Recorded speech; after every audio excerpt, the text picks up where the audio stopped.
Hello, my name is David Ansara, host of the Solutions podcast, where we explore the world's most intractable problems and offer solutions for how to deal with these issues. In this episode of the podcast, we chat with Marian Tupy of the Cato Institute and humanprogress.org. Marian is the co-author of a book called 10 Global Trends That Every Smart Person Should Know, which catalogs various indicators for how humanity has progressed in material terms and also in terms of personal freedom and liberty. In this conversation, we cover a wide range of issues, including income and inequality, the rule of law and property rights, as well as environmental issues such as global warming. Do enjoy this episode, and please leave your thoughts in the comment section below if you're watching on YouTube. If you prefer to listen, please consider subscribing on your various podcast platforms. Enjoy. Let's start first with income levels. What do you think is driving this increase in income? What are the misconceptions around poverty and wealth in our global society? Thank you very much for having me. Delighted to be with you. Well, the first thing to understand, I think, is that for most of human history, income per capita was around $2 per person per day. The reason why we are talking about absolute poverty and we measure it in $2 per person per day is because that is the subsistence level. If you are making or earning less than $2 per person per day, you're probably starving. And so $2 per person per day is the cutoff. That's the absolute level of poverty. And that's where human beings have been for thousands of years, really, as far back as we can tell, as far as back as we can estimate. And then something extraordinary happens in the late 1700s, early 1800s, with the arrival of the Industrial Revolution and what Deirdre McCloskey calls the Great Enrichment, where income per capita per person per day begins to increase. Today, globally, the average is $40 per person per day. It is about $160 in the United States. And if the current trends continue, then by 2100, the global average will be roughly where the American income per person per day is today. So the last 200 years are a fundamental break with history. It signifies the arrival of the modern era, the break with our agricultural past. And what happens is, of course, that there is the Industrial Revolution that takes place in Western Europe, then North America, and then around other parts of the world as well. So people leave farms, they leave the agricultural lifestyle where they were poor, and they move into the cities, into factories, and they become more productive, essentially. So if you think about the United States, for example, as far back as late as 1900, 40% of people worked in agriculture. Today, fewer than 2% of the people work in agriculture. And that doesn't mean that the 38% became unemployed. They just moved to manufacture and to services industry where they are more productive, where they can produce more wealth. And this has happened in many other countries around the world and continues to happen. So that's the key really to the global enrichment. And the key to the Industrial Revolution is that Western European institutions became increasingly over time more politically and economically liberal, open, inclusive, however you want to put it. And people were free to innovate and to work in new ways. They were able to come up with new ideas, benefit from those new ideas. And we have experienced a lot of technological progress, which makes us more productive. And greater productivity is obviously mirrored in greater incomes. Going along with that is, of course, the massive decrease in absolute poverty. As I mentioned, it's about $2 per person per day. In 1800, 90% of people around the world lived on that level in absolute poverty. By 1980, that had dropped to about 40%. And between the start of the new millennium and 2020, that dropped to less than 10%. So in the last 20 years, we have seen the most dramatic decline in absolute poverty ever registered in the world. And that decline is accelerating or had been accelerating until COVID. COVID is going to set us back. There is no way of getting around that. Absolute poverty is going to increase. Many other trends, including life expectancy, are going to become worse. And hopefully that's just a temporary blip. But COVID has obviously stopped many of these trends from continuing. We are going to see a bit of a retraction. But then, if the world continues to be, broadly speaking, at peace, if the world economy continues to be, broadly speaking, globalized, and people are free to participate in economic activity, then hopefully we can make up for the lost time. So, Marian, many commentators in public discourse at the moment will point to your argument and say, well, yes, poverty has declined, but inequality has mushroomed. And inequality is seen as a great threat to social stability and economic sustainability. What do you make of those arguments? Do you think that that is true, first of all? And is it as much of a risk as these commentators make it out to be? Global inequality has declined. It has not increased. It has declined. And it has declined because China, India, and many other countries have become much, much richer than what they were. In China's case, they had communism, they had Maoism, they were dirt poor.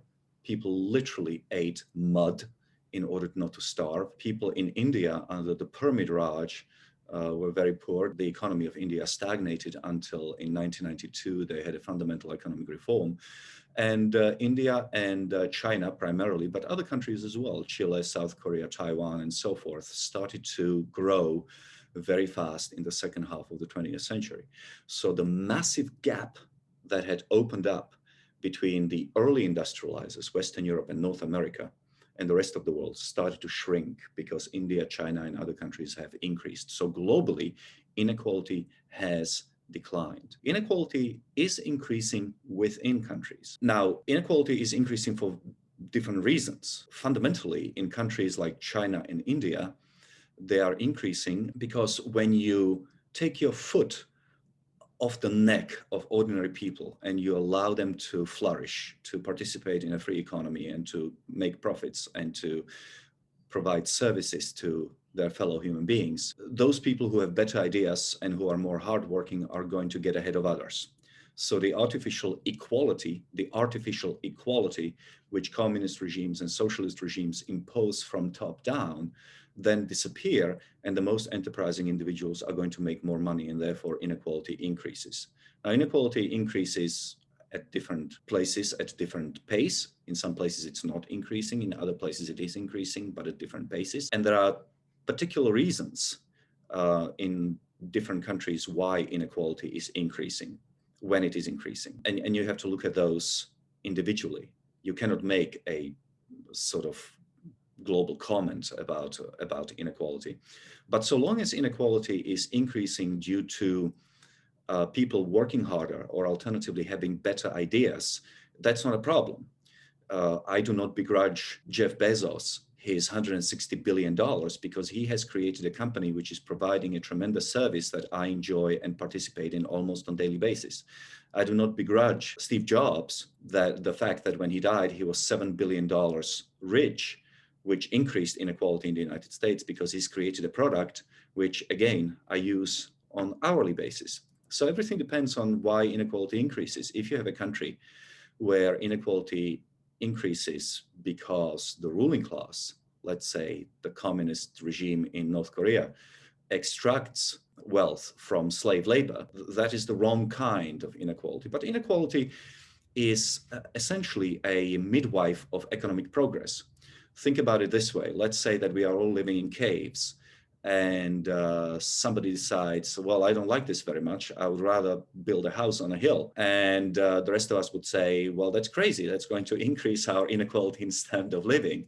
Well, if we had that sort of attitude, then economic progress would be impossible. Economic progress actually depends on inequality. Inequality is important because when somebody produces a better product or somebody produces a better production technology or new innovation, then the fact that as a result of that inequality, he or she become better off is also a signal to the rest of us that we should follow them in embracing better production processes,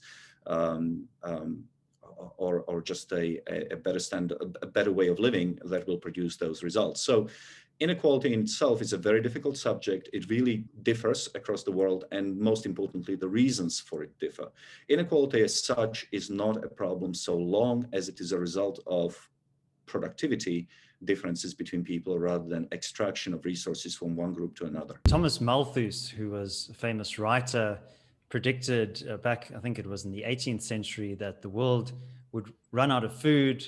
Population growth, if it continued on its trajectory, would overwhelm the resources of the planet. He was later proved to be misplaced in his warnings. And that's why we talk about this idea of Malthusian trap. So let's look at population growth specifically, and also the resources that the global population uses.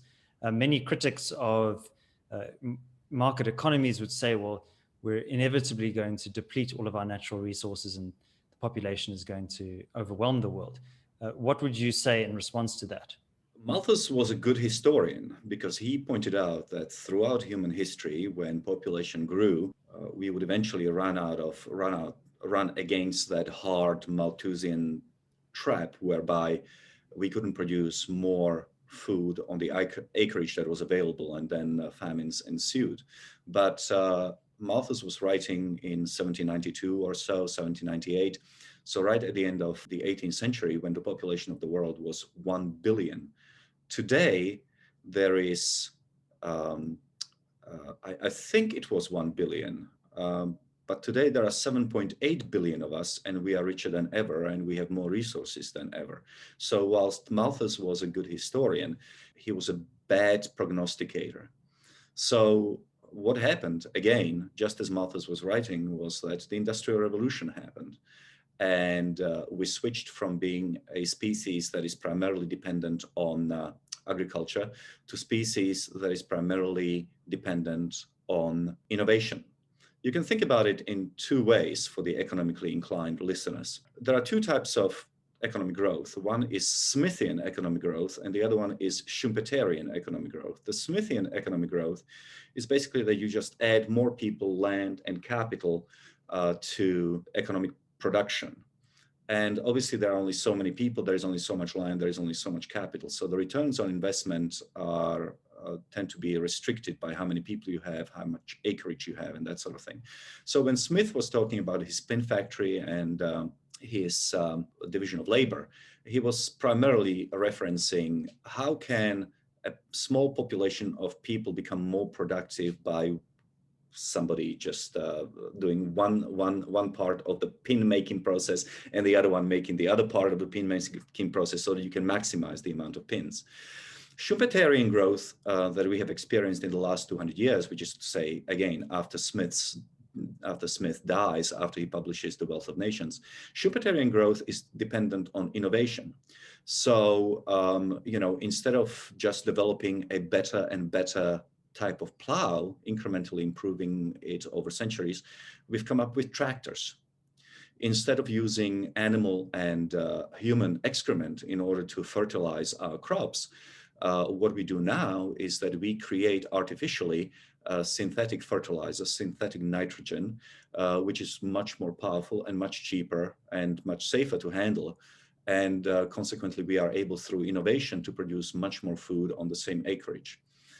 Instead of killing whales in order to make candles from their fat, we are now using electricity. And instead of using coal for electricity, increasingly we are using gas and nuclear power and that sort of thing. So Schumpeterian growth can register much higher growth rates precisely because it is dependent on innovation. And innovation is a product of free minds and of people who are free to interact, to publish, to speak, and to profit from their innovations.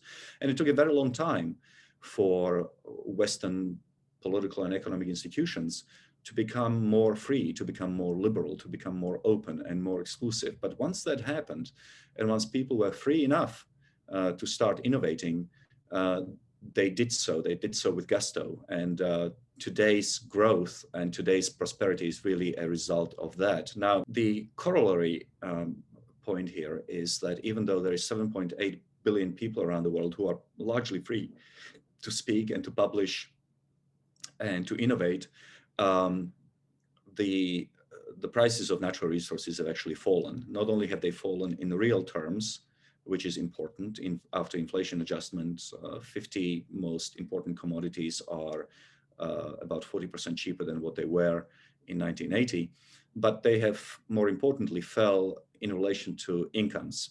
So once you look at the price of, say, a piece of lumber or a bag of oranges or a kilo of shrimp or beef or chicken, etc., and then you compare it to the increase in global wages, what you see is that they have fallen even more than just inflation adjustment. And the reason for that is, of course, that humanity is becoming more productive every year. So usually our incomes grow at a faster than inflation rate. And so I think that comparing prices of natural resources and of commodities to wages is actually more appropriate. And that's where we see that commodities are becoming more and more and more cheap. And price is an excellent indicator of whether natural resources are becoming more abundant or less abundant. And they're clearly becoming more abundant. If they didn't, price would go up. So, Marian, what about global warming as a byproduct of economic activity and consumption? What is your view on this? Do you think that it is the existential threat that many climate change activists are warning that it is? At this point in time, I'm convinced, more or less convinced, that human economic activity contributes to slight increases in global warming that we are currently experiencing.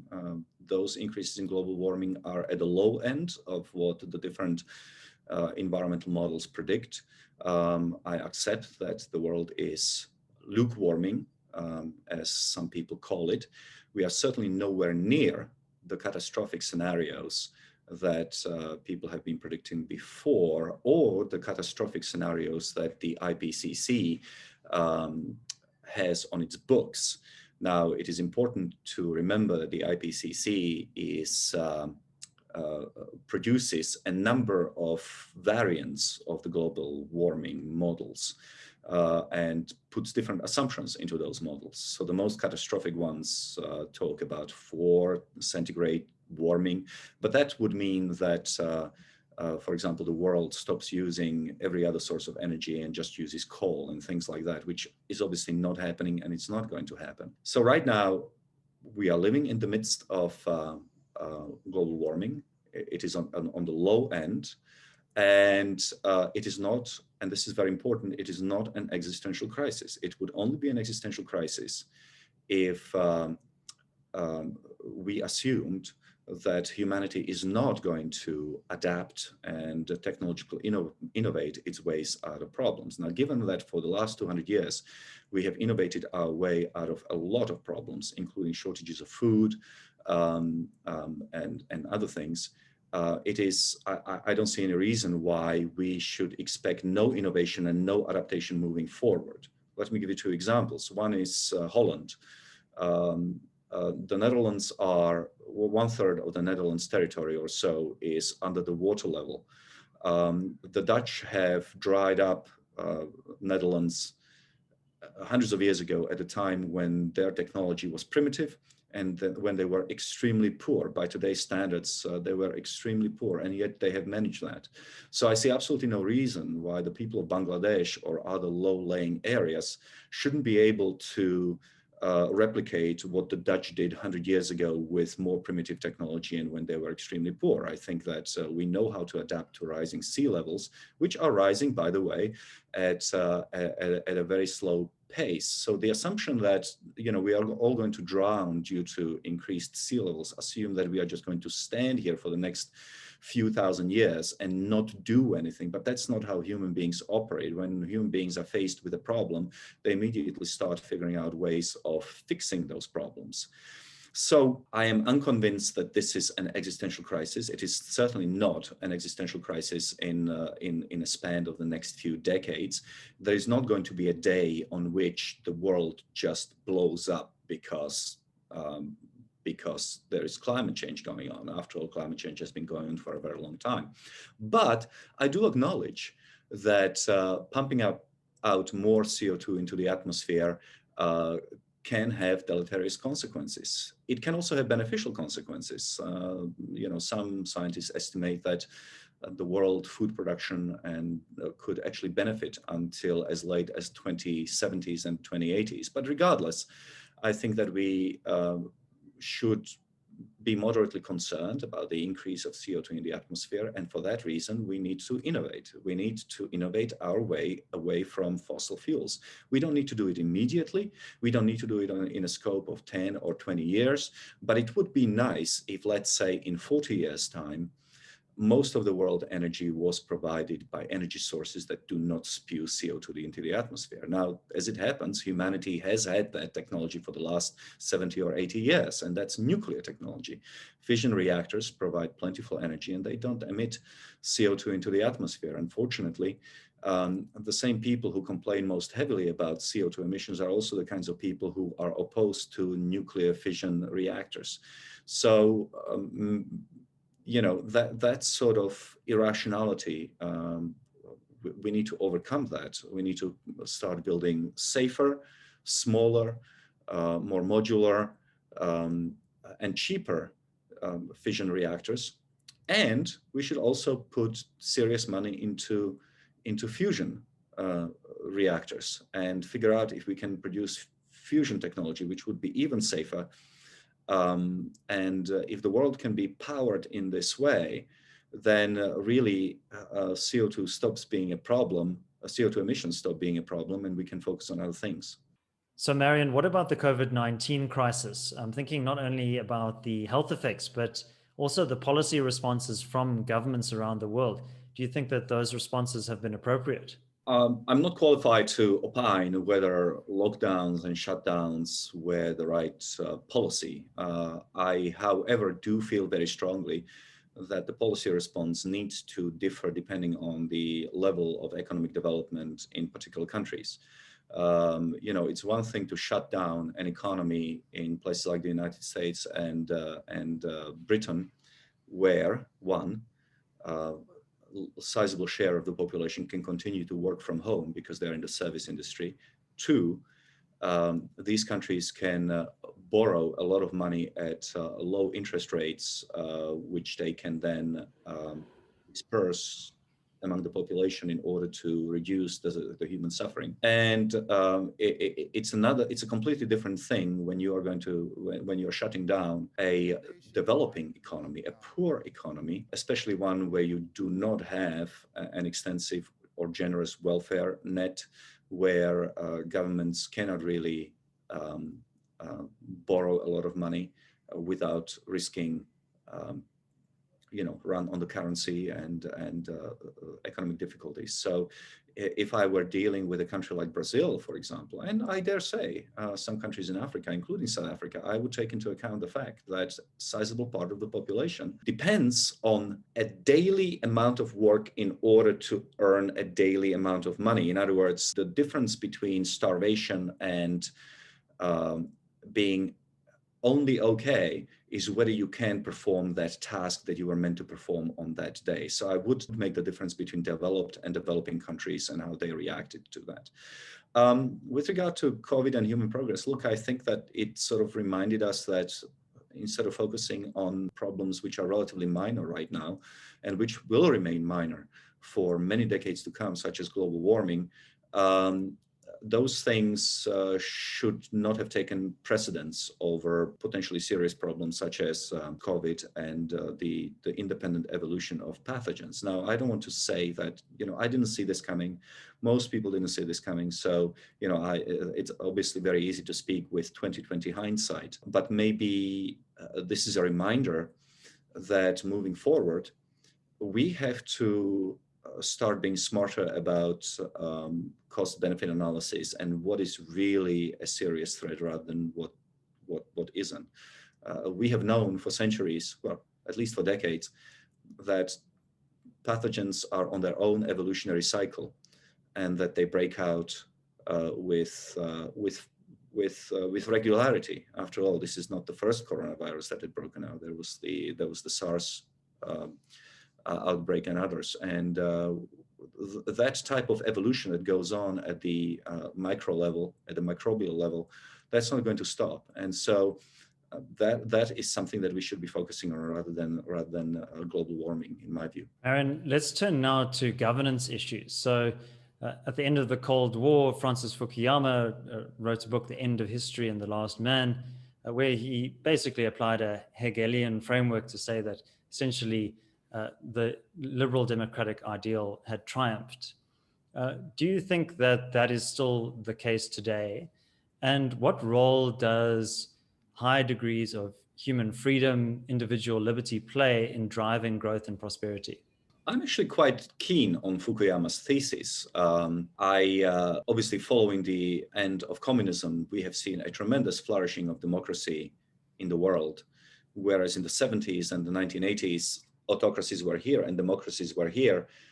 That has completely flipped after the collapse of communism, and a greater share of humanity lives in democratic or even semi-democratic states than before. Now, we have seen some backsliding, obviously, in recent years. Russia is a good example of a country which had some limited version of democracy, but now they have just an ordinary dictatorship. And it may well be that there are going to be countries where democracy is going to suffer even more, but I do not see a full flight from democratic decision making, partly because I think that humans are becoming aware via the internet, via the news, etc., that there are places where people are treated better than in autocracies. In other words, if you are, say, a woman in Saudi Arabia or Afghanistan, you can see it on the internet that there are women who are better treated in the Western world. For example, if you're a gay person living in a place like Iraq or Iran, you know that gay people are treated much better in democracies. And same for other types of minorities. But so my point is that the knowledge that democracies provide better treatment of people is out there, and it cannot be unlearned because every person in the world has access to that particular piece of information.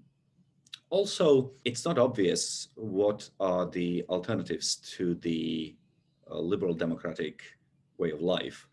Russia is a nationalistic Russian Orthodox ideology that doesn't translate really very well to other parts of the world. China has accomplished a great deal, but we are learning more about the costs that the Chinese government imposes on its people. We've learned about concentration camps. We know that China produces parts of its economic output through slave labor, through that they are forcibly removing people's organs and things like that. And that's simply not the kind of economic system that has much appeal, I think, at least I hope.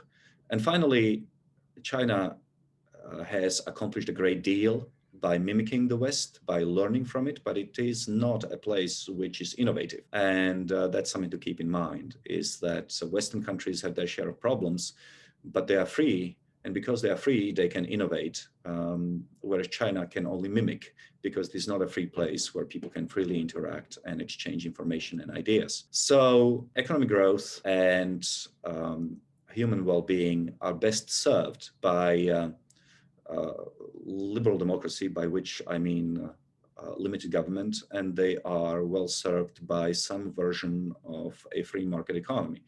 Now, those types of free markets differ. There's a social democratic model in Northern Europe. There is the US model. There is the Asian model. But all of them are producing more wealth than the alternatives. I mean, even China, which is obviously a dictatorship, has produced economic growth precisely because it stopped being Maoist and oppressive and totalitarian, but it embraced a degree of economic freedom in the late 1970s. Different regions, different parts of the world have different levels of progress.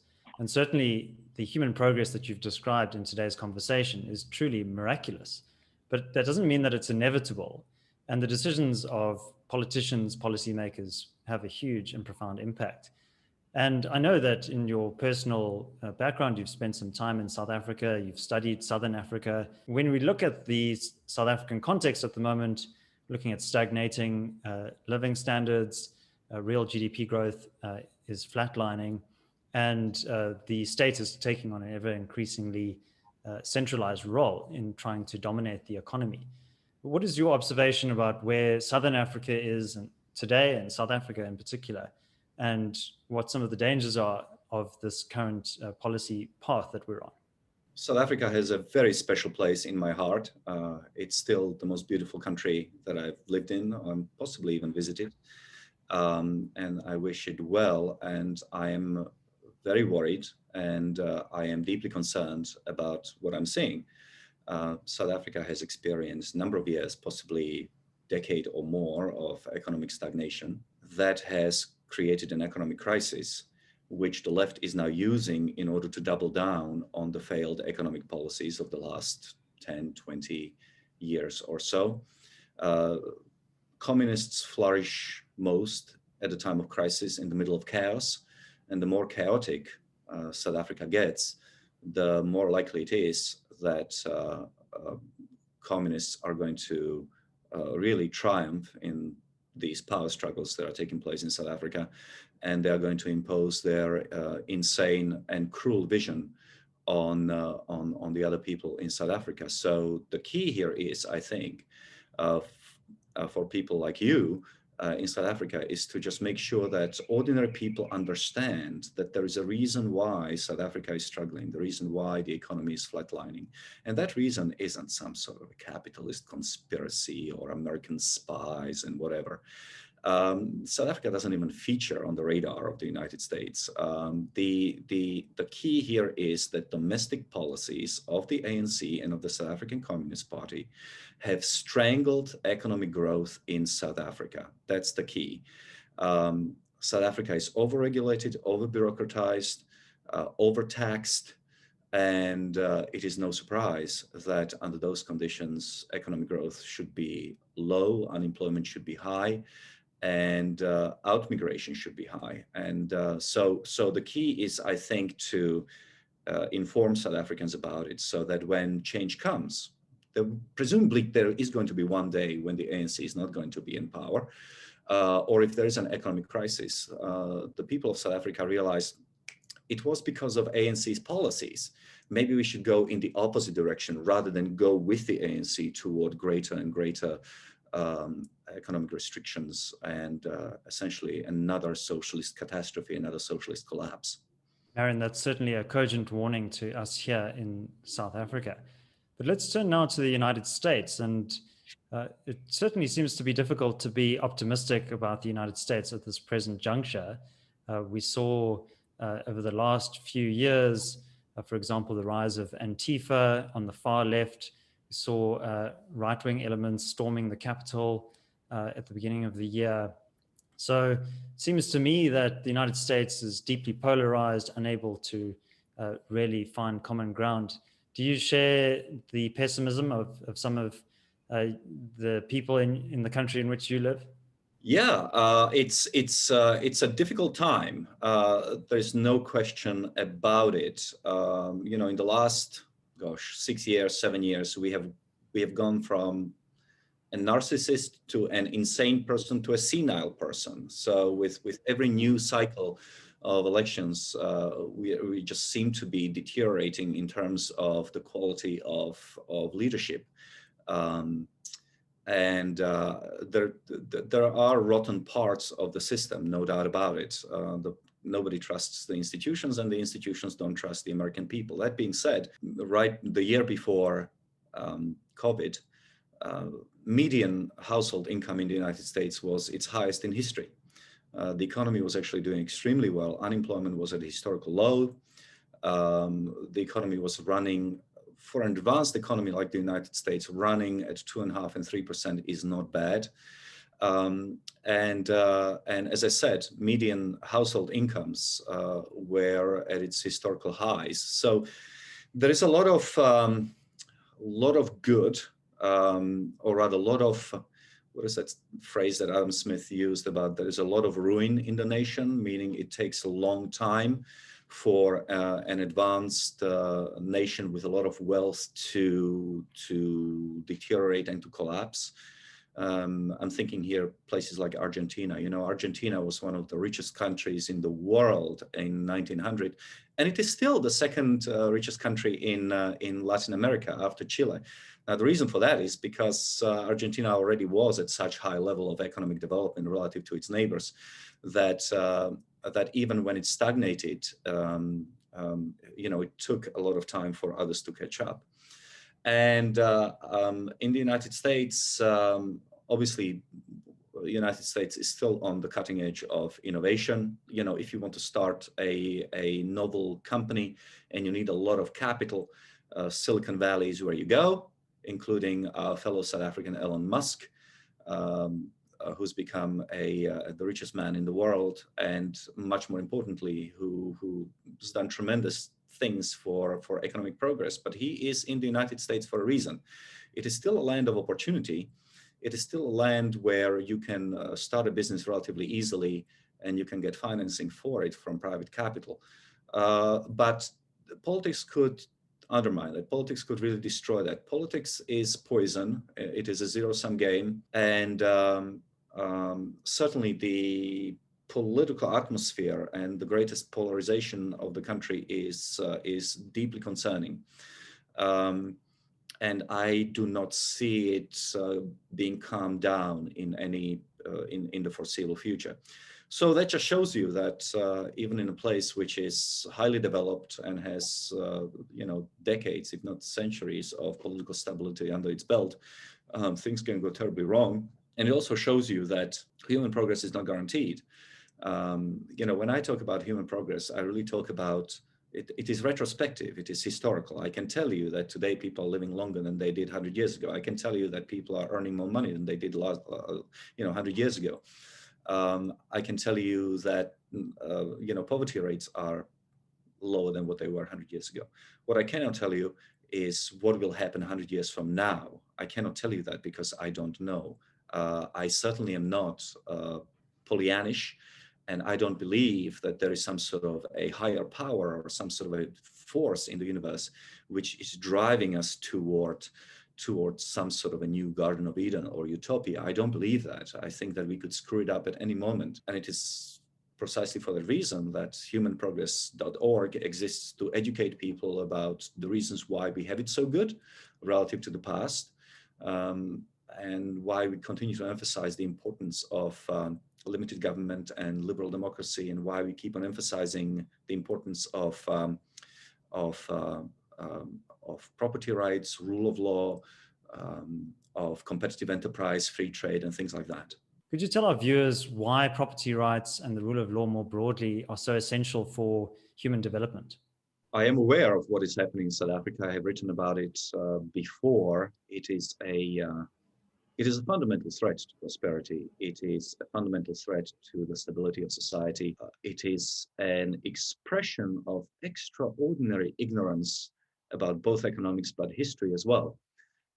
The EWC conversation in South Africa is all the more puzzling because South Africa neighbors a country which attempted EWC 20 years ago. The catastrophe that has unfolded in Zimbabwe was there for everybody to see. The country has experienced 90 sextillion% inflation. That's million, billion, trillion, quadrillion, quintillion, sextillion. 90 sextillion% inflation. This is a country which experienced 90% unemployment, complete collapse of public utilities, of education, sanitation, an outbreak of cholera, which killed 8,000 people. And right now, Zimbabwe is unquestionably a failed state that is run for the benefit of a tiny group of ZANU-PF apparatchiks at the top. and everybody else is basically living in misery. And I'm deeply concerned that something like that may happen in South Africa. And frankly, it is beyond me why the ANC would willingly want to destroy their own country and make the lives of everybody in South Africa as bad as they are currently in Zimbabwe. I do not understand how that's possible, that this is even a real possibility that it will happen. The reason why rule of law and private property are so crucial to economic growth is because when it comes to private property, for example, you cannot borrow against a house or a piece of land that you do not have a title to. And if you cannot borrow against that piece of land or against that house, then obviously the economy is going to take a knock. Once titles are removed, the banking sector is bound to seize because suddenly they will develop massive holes in their portfolio.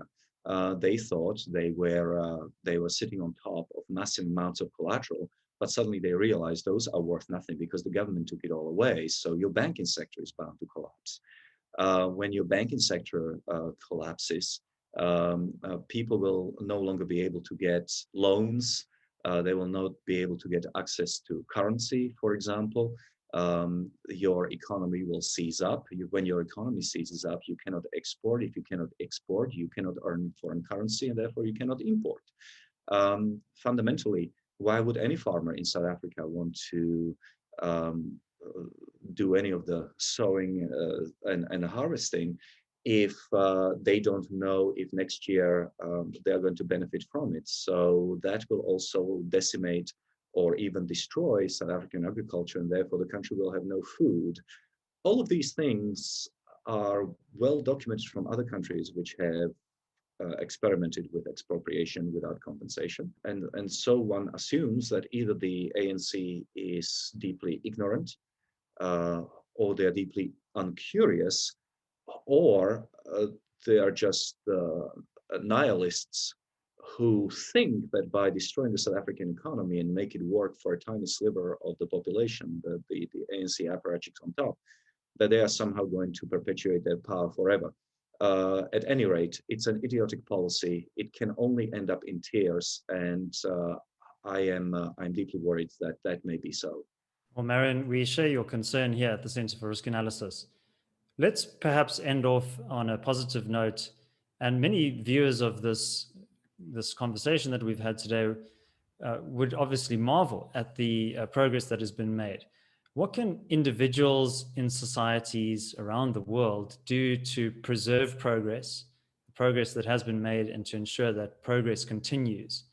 And particularly individuals and their relationships to the political classes in which they find themselves governed.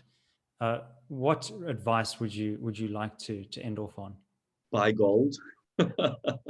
No, I'm just joking. Although I would advise people to start thinking of risks down the road.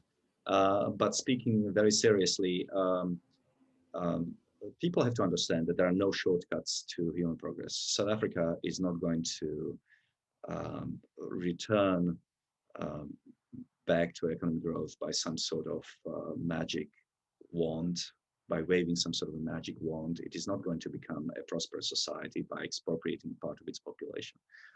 The number of wealthy people in South Africa are so tiny that if you take everything from them and you redistribute it amongst the poor masses, it may make a marginal difference for a year, but then you are going to end up with a ruined economy where everybody is going to starve. So people, the best I can advise people is please, please, please don't believe politicians, especially when those politicians are offering you an easy way out of poverty and out of misery. There are no easy ways out of poverty and misery. The way toward human progress is incremental steps forward and a lot of hard work, the kind of hard work that we saw in South Korea in the 1970s and the 80s, the kind of hard work that we saw from the Chinese in the 80s and the 90s and 2000s, kind of hard work which changed Chile from an economic basket case into the richest country in Latin America in a generation. Um, the kind of hard work, frankly, which saw Central and Eastern Europe um, become increasingly prosperous after the collapse of communism. There are no easy options here. There are only bad options in terms of how bad South Africa could get if people truly believe what politicians are telling them. And the South African people, of all people, should presumably by now realize that politicians are lying to them all the time. I know that Americans know that politicians are lying to us all the time. I know that because nobody trusts the government in the United States, and I think that less trust in politicians is always a good idea, always a good suggestion to any electorate, including South African and American one. Thanks for tuning in. If you enjoyed this conversation, please consider subscribing to the YouTube channel and also follow us on whatever podcast platform is your preference. My name is David Ansara. Until next time, take care.